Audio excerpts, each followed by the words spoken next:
Hi there, Mrs. T here, and today I'm going to absolutely blow open the whole area of public speaking in line with my leadership book of the month, Steal the Show by Michael Port. And it's an area that lots of people find difficult, and I know that lots of you as leaders find this really scary. And so I want to really address that today and share with you the key points from this book, which I hope will make you feel that everybody can be good at public speaking when they need to be. We all have moments in our lives where we have to do it, like job interviews, but as leaders, it's so important that we can get our message across to our audience. So I hope that there's going to be lots today that you find useful. So let's get into some of the ideas in this book. And the first big idea in this book, which is so good, is the performer's mindset. So there's three aspects to the performer's mindset. The first is that your desire to perform is stronger than your fear of criticism. The second is that your voice is really in tune with your values. And thirdly, that you can play the right role in every situation. So that one about playing the right role in every situation, that's a difficult one because many of us, and I particularly felt this, you really want to be an authentic leader. And so this idea that you can pick and choose your role can be a bit difficult. Maybe you feel a bit phony about that.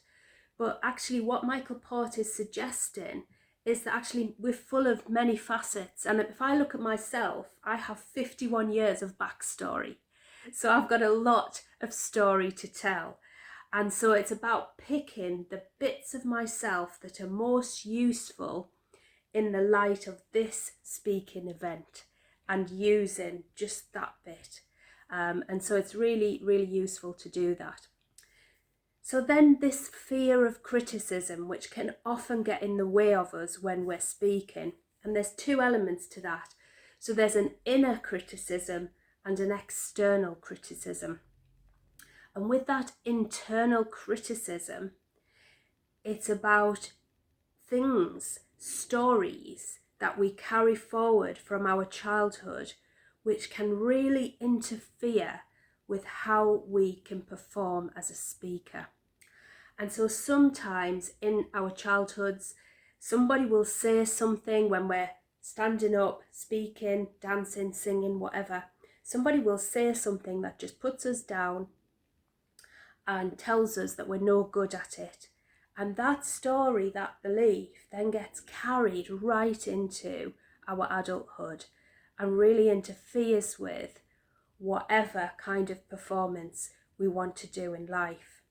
And so to silence that inner critic, you've got to really go back and find out where that voice is coming from. So if that's something that you're struggling with, go back, think about where you heard that voice for the first time and really interrogate that in your mind and think about why that voice is getting in the way for you and how that voice is actually telling you something that is false. So that's about silencing the inner critic. But then there's the criticism that we fear from people outside of us, the audience, the people we're speaking to. And this is a really difficult one because many of us, we want approval, we want reassurance, we want to know that what we're saying is good and people like us. And that can really interfere with a good performance because what you need to be able to do in your performance is kind of rise above that need for approval and realize that whatever audience you perform in front of, there will be some people in there who don't like your message or who don't resonate with it or who don't approve of what you're saying. So you never get 100% approval for 100% of what you're saying. So you've got to take that on board, realize that, and move above it and think what's really important here is the message I'm getting across. That's more important than whether people like it or not. So that's quite a hard one, but it's so important to think that through and to go into your performance thinking, yeah, okay, there'll be some people who don't like it, some people who do, but my message has to be delivered. The performance is important. And thinking about that critic, one of the great suggestions in this book is that to silence the critic, we actually need to stop being critical ourselves. So when we're watching performances, it's actually thinking, no, I'm not going to be judgmental. I'm not going to be critical of this performer, because if I do that, I'm turning up the volume in my mind on criticism and judgment. And that's going to make it harder for me to perform and be creative. And so we can actually turn the volume down on criticism by being positive, and when we watch a performance is taking out the things that we really appreciate and the things that are really good about it, rather than dwelling on the negative. So that's the performer's mindset, and I think that's the foundation to the whole thing, really, if you want to be successful as a public speaker. But then the next thing is all about the big idea. So first of all, it's deciding what is your motivation for speaking. Why are you doing this? So for example, if it's a job interview, then what you really want out of this is for the panel to be persuaded that you are the right person for the job and they should choose you. And you've got to keep that at the forefront of your mind all the way through. Or if it's a different scenario, then thinking about what is the motivation here? What do I need to get out of this? And therefore, how am I going to achieve that? And then it's thinking about what is your big idea? So what is the message you want to get over to your audience? What's the promise for them? What do you want them to do as a result of your speaking, or how do you want them to feel differently as a result of your speaking?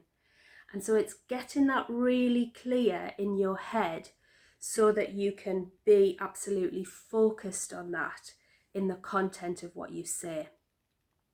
So getting onto the content, it's thinking about the structure of your speech or your presentation.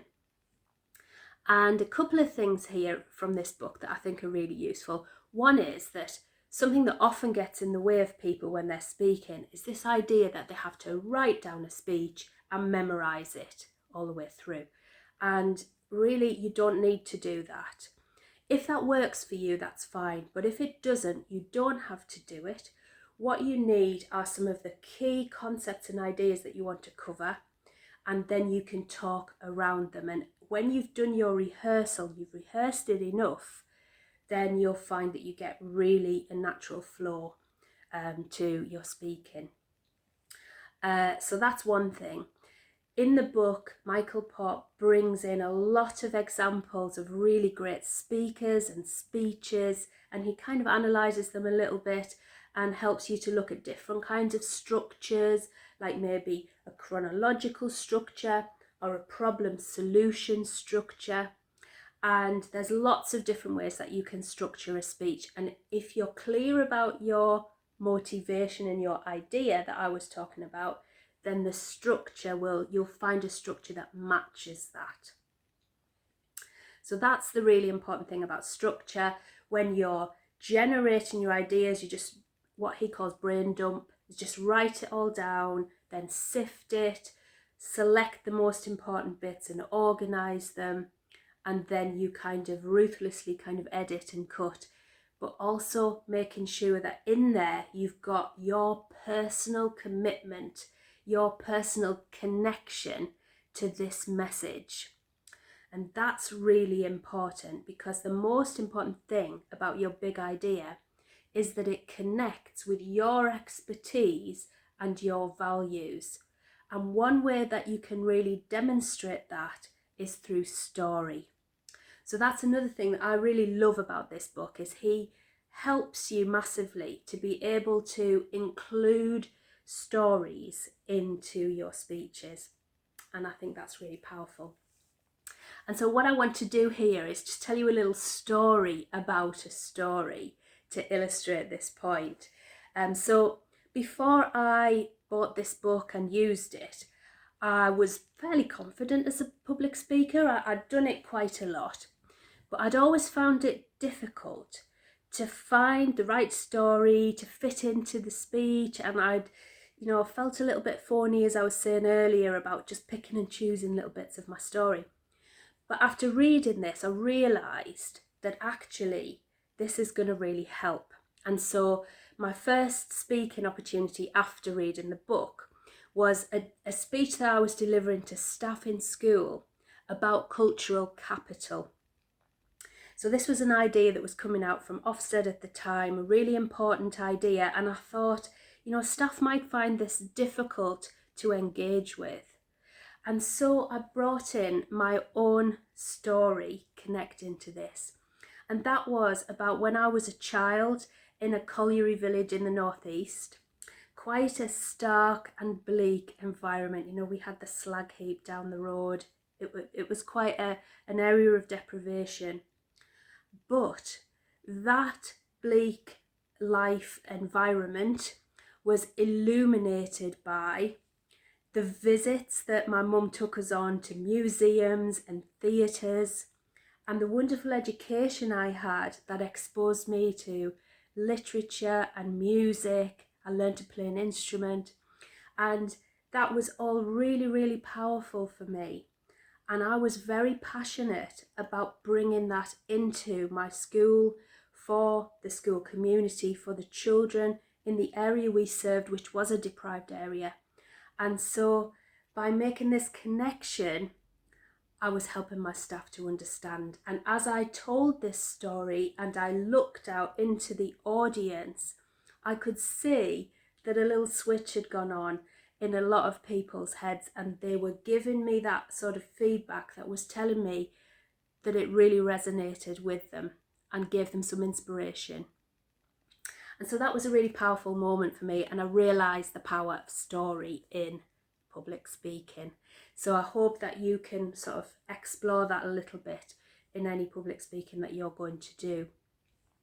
And so finally, there's the whole area of delivery, which obviously is really crucial. But what the most important point that Michael Port is making is that you've got to rehearse, be absolutely tight on your planning, so that when you get to the point of delivery, you can really be present in the moment. And that's really crucial, because you never know what might go wrong, and things go wrong. Tech issues, someone in the audience might say something and it could throw you off course. But if you know your material inside out and you can speak it through really easily, then you'll be able to deal with those moments, and you'll actually be able to take them and improvise and use them to make better connection with your audience. So I think that's really powerful. The other point to make here is that it's about the emotional highs and lows of your speech. So it's about being able to use your voice to really get across those emotional highs and lows, and using your tone and your pitch.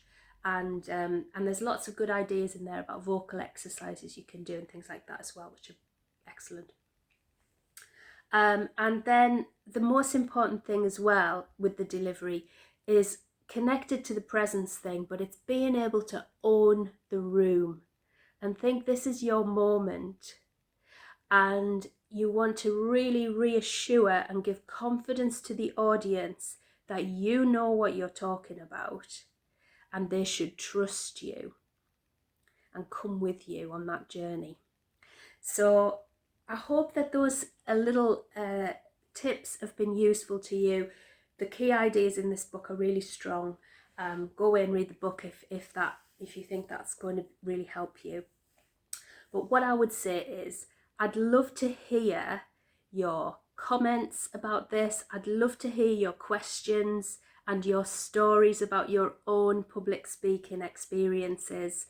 I know it can be really difficult, and especially that bit I talked about earlier on about the inner critic, that can be really difficult to do that work on your own. So if you need some support with that, do get in touch. You can book into my calendar for a consultation chat if you'd like to just chat that through a bit further. But do DM me with comments and questions. I hope this has been useful. Thank you very much.